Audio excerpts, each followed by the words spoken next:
Primetime Paul Oyama is one of the most dominant competitors that the movie trivia Schmoedown has ever seen. That may sound like I'm exaggerating or that I'm being dramatic or something, but this guy right here is the real deal. Today we're gonna review his rookie year in the Schmoedown, and by the end of this video, you'll see just how talented our current singles champion is. Back in February of 2019, in his rookie debut, Paul was the favorite going into his match with Brendan Meyer. This was due to Paul's experience in the fan leagues, where he had been cultivating a near legendary status. Once he made his way into the Schmoedown and he got under those bright lights, he was just as cool as ever, making quips about Brendan looking like Jason Mraz and going back and forth with Mark and Danielle at the desk. After putting up impressive numbers in round 1, 2, and 3, Oyama started proving that he was not just another guy wearing sunglasses. So in his first match, Oyama faced a fellow debuting competitor. In his second match, he played the guy that's been in a pretty ridiculous amount of matches during his career, and that is Josh Makuga. Primetime and the Wild Man went back and forth in round 1, both nearly scoring perfect rounds,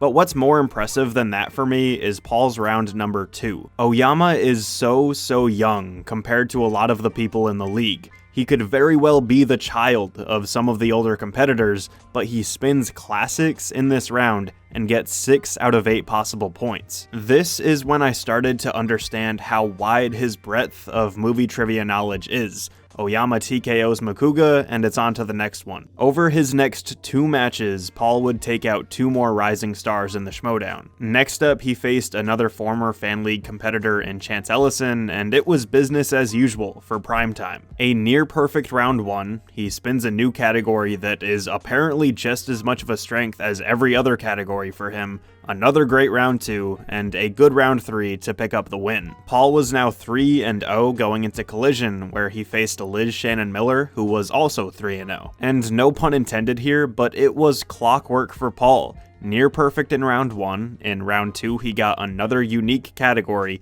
different from the stuff that he's already spun, and he still showed off, and he only needed his 2-pointer in round 3. So now this kid from the fan leagues is 4-0, and he's facing the greatest of all time, Dan Murrell, for the championship, but he still doesn't seem phased. They go blow for blow in round 1, Oyama continues to show off that breadth of knowledge in round 2, but finally Paul seems human when he stumbles in the betting round. Oyama is down 5 points with 2 rounds to go against the GOAT, but he doesn't give up. He comes back in a big way in the speed round, and eventually we come down to Dan needing to hit his 5-pointer in the championship round. Murrell misses, and Paul Oyama goes 5-0, defeating a legend of the game and becoming the youngest movie trivia Schmoedown champion of all time. He beat rookies, he beat rivals, he's won at big events, he beat the GOAT, he's now champion, and really, what else is there for him to do? How about beating another Mount Rushmore candidate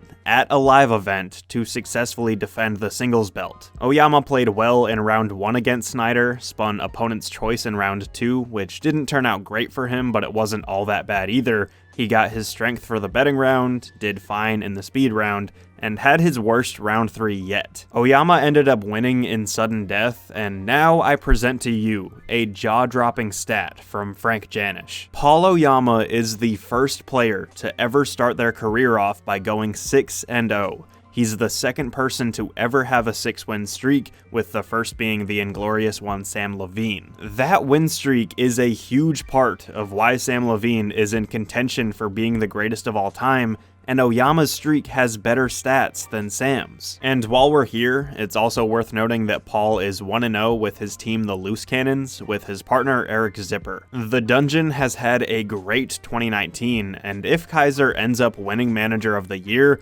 Oyama's success will be a majority of the reason why. So there we have it. Paul Oyama is having arguably the greatest rookie season ever, he's setting records within the Schmoedown, he's beating legends of the game, and I think we should all be setting our clocks and waiting on whatever he does next.